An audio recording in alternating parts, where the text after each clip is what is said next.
consagra sobre o altar. Olá! No último encontro nós já vimos esses 2 itens sobre o sacramento da Eucaristia, são 7 itens.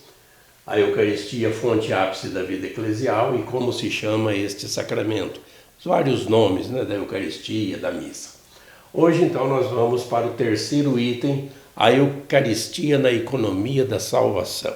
Relembrando o que já dissemos em vídeos anteriores nos outros 2 primeiros sacramentos, ecônomo é aquele que toma conta da casa.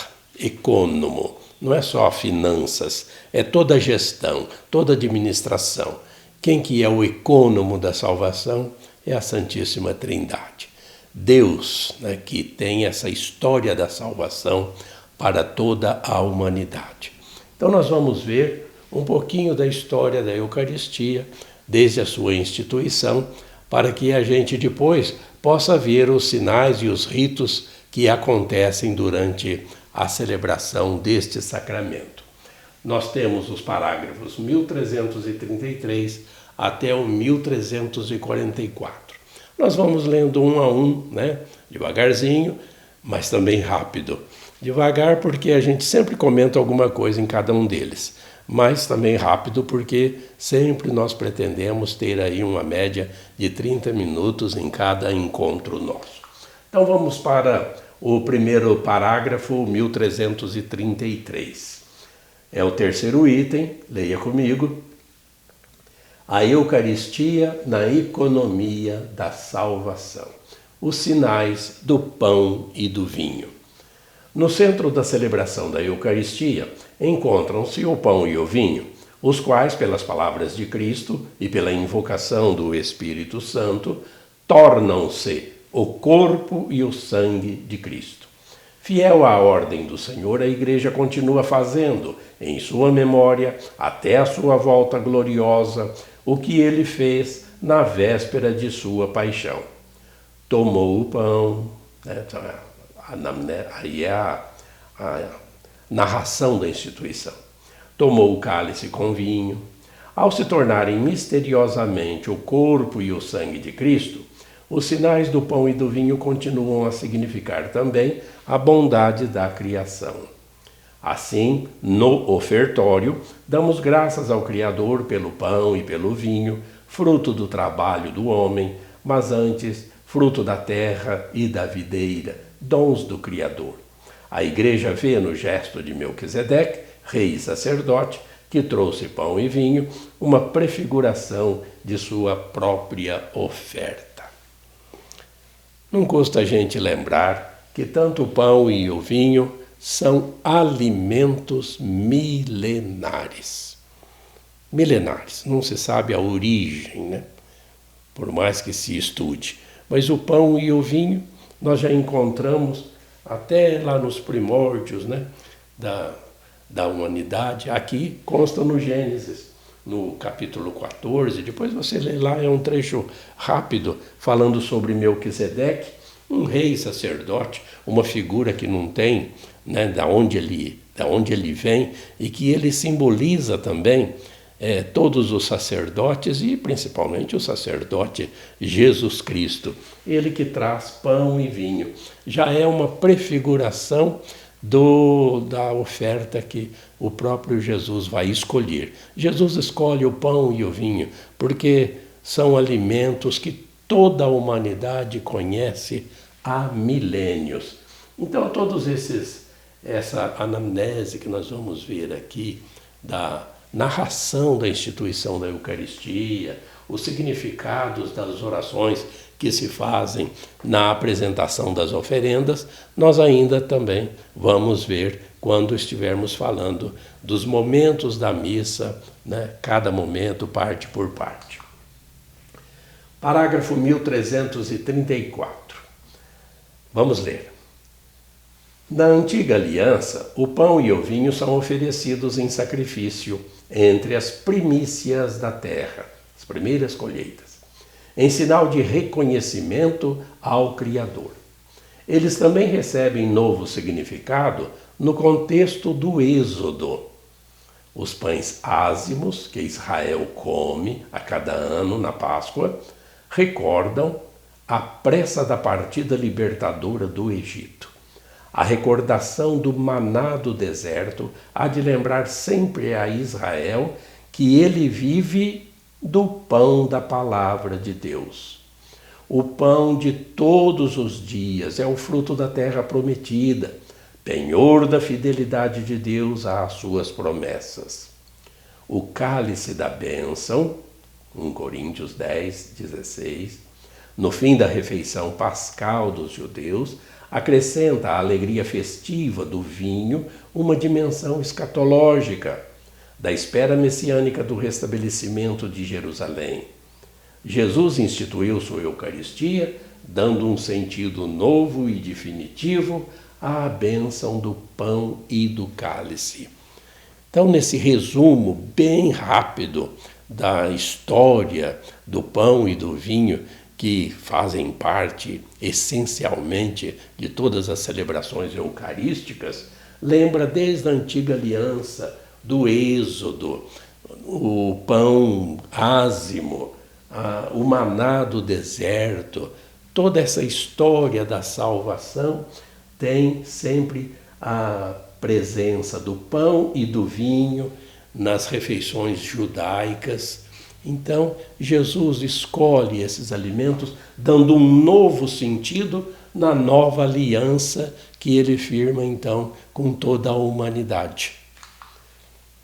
1335 e o 36. Vamos ler.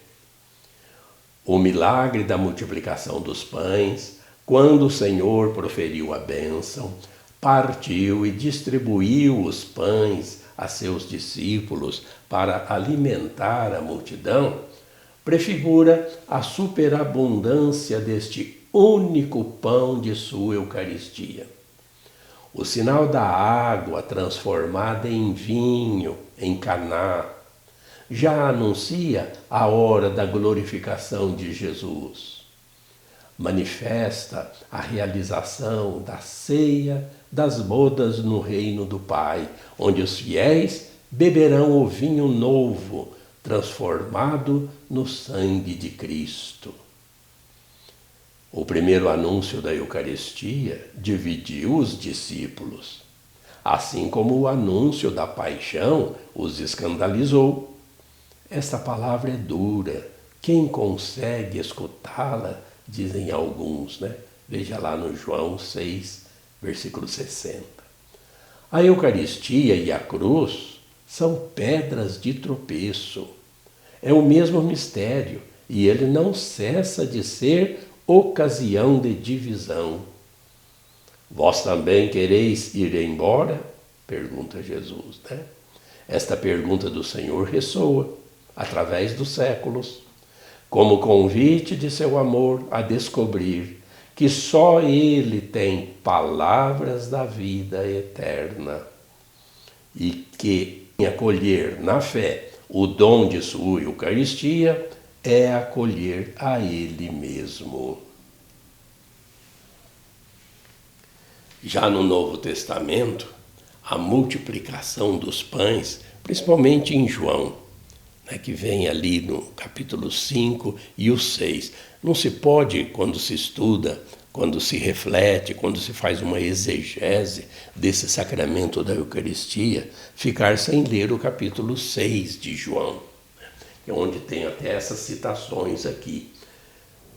Além da multiplicação dos pães, distribuindo, alimentando toda a multidão, nós temos o sinal das bodas de Caná, água que Jesus transforma em vinho, para aquela família, aqueles convidados que estavam já ressentidos, perdendo a alegria.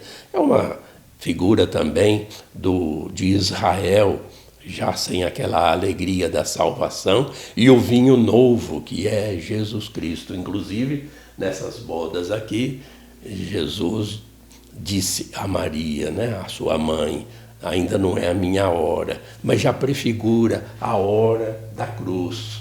E depois das núpcias do esposo com a esposa, a igreja, que somos nós. No parágrafo seguinte, nós vemos o quanto que a Eucaristia, ainda hoje, em século XXI, é causa de divisão. Pessoas que não acreditam que Deus tem esse poder de se transformar eucaristicamente e alimentar e permanecer em nós, né, em cada pessoa que tem fé. Então, assim como o anúncio da Eucaristia escandalizou os discípulos, muitos discípulos, e também o anúncio da paixão escandalizou. Como é que pode, né, ele ser morto? Ele não é o Messias. Então, essas pedras de tropeço, mas Jesus pergunta enfaticamente: vocês também querem ir embora? Não faz questão, mas quem acredita, quem tem fé, permanece com Jesus, porque, como diz Pedro, só tu tens palavras de vida eterna. A quem iremos? Os parágrafos 1337 e 1340. A própria instituição da Eucaristia. Vamos ler. Tendo amado os seus, o Senhor amou-os até o fim. Sabendo que chegara a hora de partir deste mundo para voltar a seu Pai, enquanto ceavam, lavou-lhes os pés e deu-lhes o mandamento do amor. Para deixar-lhes uma garantia deste amor, para nunca afastar-se dos seus e para fazê-los participantes de sua Páscoa, instituiu a Eucaristia como memória de sua morte e de sua ressurreição e ordenou a seus apóstolos que a celebrassem até a sua volta, constituindo-os então sacerdotes do Novo Testamento. 1340. Ao celebrar a última ceia com seus apóstolos, durante a refeição pascal, Jesus deu sentido definitivo à Páscoa judaica. Com efeito, a passagem de Jesus a seu Pai por sua morte e sua ressurreição, a Páscoa nova, é antecipada na ceia e celebrada na Eucaristia, que realiza a Páscoa judaica e antecipa a Páscoa final da Igreja na glória do Reino. O interessante é que na missa, nessa primeira missa, diríamos assim, Jesus se põe a serviço dos seus, amou-os até o fim. Lavar os pés dos apóstolos ali presentes nessa ceia pascal, Jesus mostra que a Eucaristia ela tem que ser transformadora de seus discípulos, que tem que se pôr a serviço. Ele mostra isso, né, nessa liturgia do lava-pés, que aquele que quer viver com ele tem que fazer assim como ele fez. Tanto que ele lhes dá e dá para nós um novo mandamento. Eu vos dou um novo mandamento. Amai-vos uns aos outros como eu vos amei. E olha que o amor de Jesus é doação total, doação da própria vida. Aquilo que ele já disse em outros evangelhos, né, de Lucas, de Mateus, renúncia até a própria vida. As pessoas têm que viver na comunidade em função do outro. É um novo mandamento que até é sucessor do antigo artigo da profissão de fé, lá dos mandamentos, amar a Deus sobre todas as coisas e ao próximo como a ti mesmo. Amar o próximo como a si mesmo é um mandamento da antiga aliança e de tantas pessoas, inclusive aquelas que nem são cristãs, praticam solidariedade, fraternidade. Quantos exemplos nós poderíamos citar aqui de pessoas que, mesmo não tendo religião, são solidárias, são fraternas. Esse mandamento do amor ao próximo como a si mesmo, né, até por ateus, mas para os discípulos, para aqueles que querem ser igreja com Cristo, em Cristo, por Cristo, o mandamento é o novo. Amar o outro, né, assim como Cristo amou. Então nós temos aqui na instituição da Eucaristia toda essa exegese para ser feita a respeito do sacrifício de Cristo que continua até a sua volta. Também é a instituição do sacerdócio, dessa função que alguns homens escolhidos, vocacionados, vão ser também os sacerdotes do Novo Testamento, substituindo todos aqueles do Antigo, porque é um sacrifício novo. E esse sacrifício novo, ele é sucessor da Páscoa dos judeus. A Páscoa dos judeus celebrava a libertação da escravidão do Egito. Todos os anos, né? Essa celebração pascual judaica.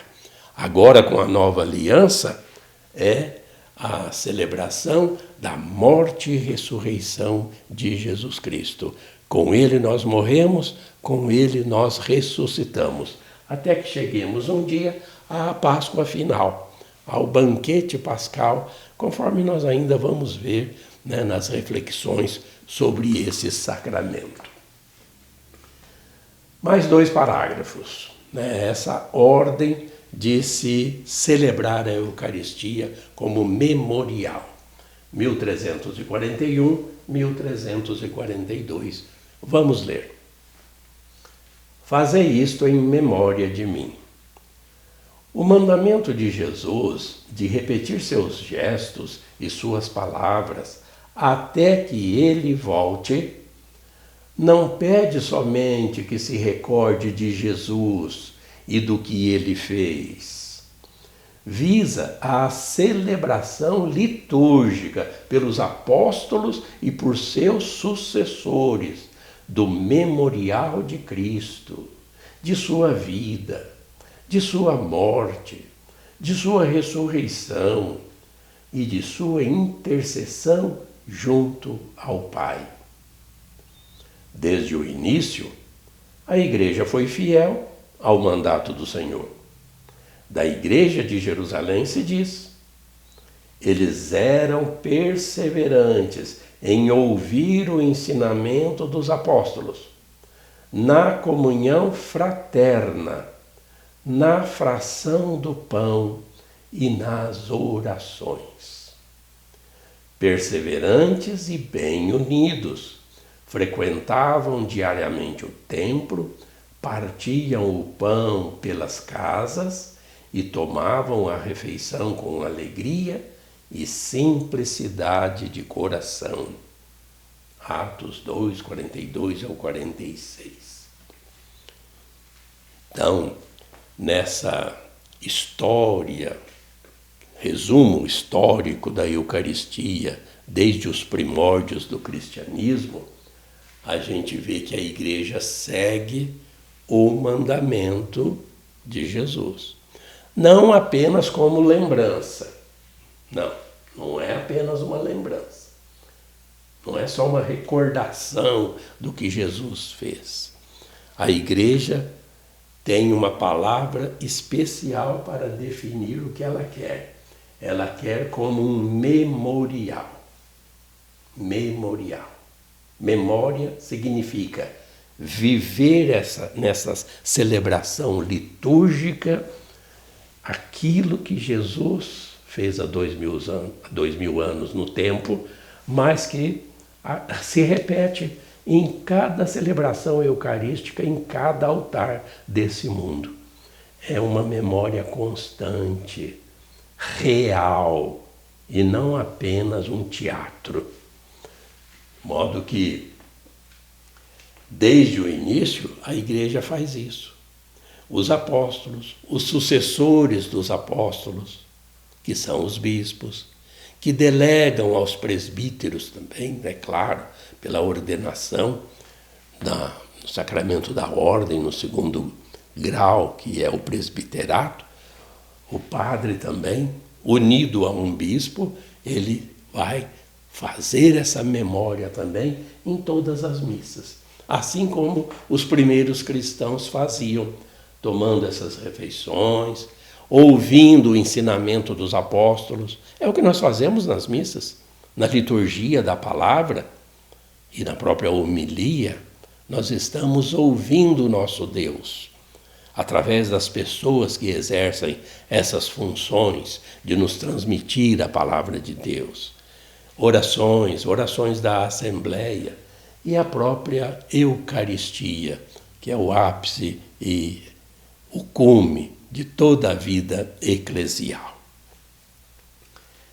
Por fim, nós vamos ao parágrafo 1343 e o 1344, nesse rápido resumo que estamos fazendo da instituição da Eucaristia, naquele item 3, né?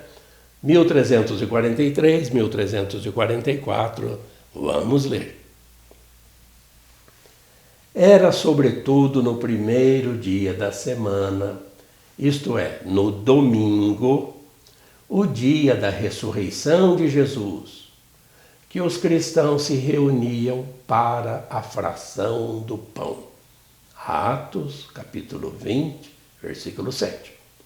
Desde aqueles tempos até os nossos dias, a celebração da Eucaristia perpetuou-se, de modo que hoje a encontramos por toda a Igreja, com a mesma estrutura fundamental. Ela continua sendo o centro da vida da Igreja. E o último parágrafo do encontro de hoje. Assim, de celebração em celebração, anunciando o mistério pascal de Jesus até que ele venha, o povo de Deus, em peregrinação, avança pela porta estreita da cruz em direção ao banquete celeste, quando todos os eleitos se sentarão à mesa do reino.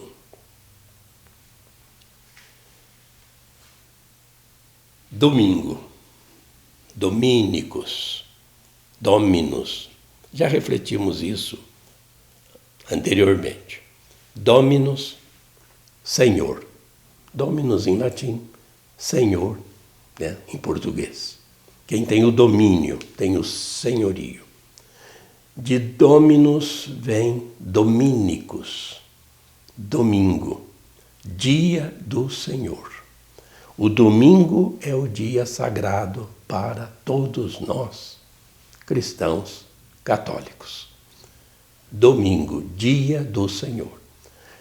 Dia em que nós nos reunimos em assembleia para comer a carne do Cordeiro, para beber o sangue do Cordeiro da nova aliança.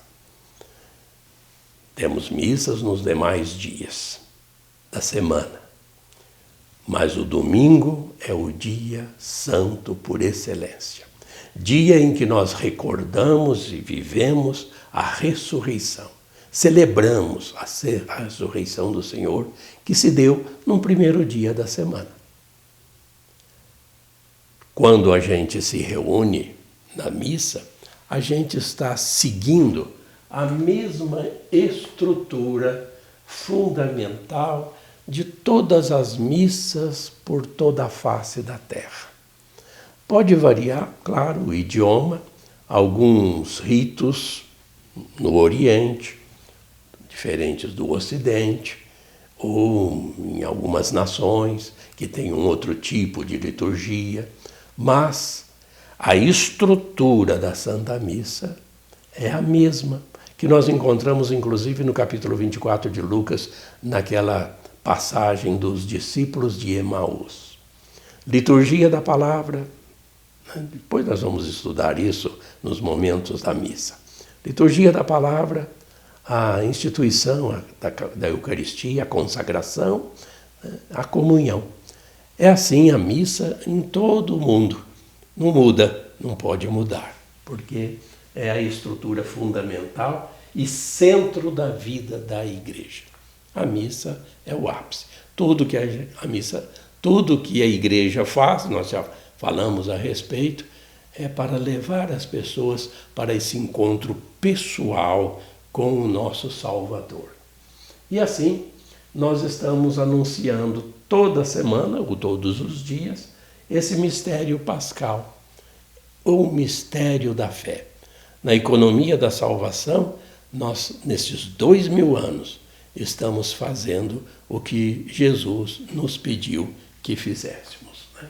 Até que um dia a gente chegue ao banquete pascal, ao banquete que está preparado para todos aqueles que creem.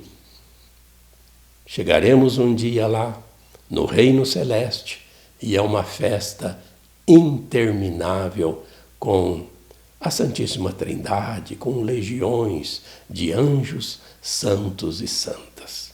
Essa é a nossa fé, por isso que a gente precisa sempre ficar junto de Deus, porque estando junto com Deus, Ele nos santifica. E assim nós também estamos nessa nossa vez de passarmos pela face da terra, quando tantos outros já passaram, já comeram desse pão e desse vinho sagrados, hoje já estão nas delícias eternas. Agora está na nossa vez de saborearmos esses alimentos que prefiguram a mesa do reino, onde um dia nós sentaremos. Fique sempre com Deus, e Deus te abençoe.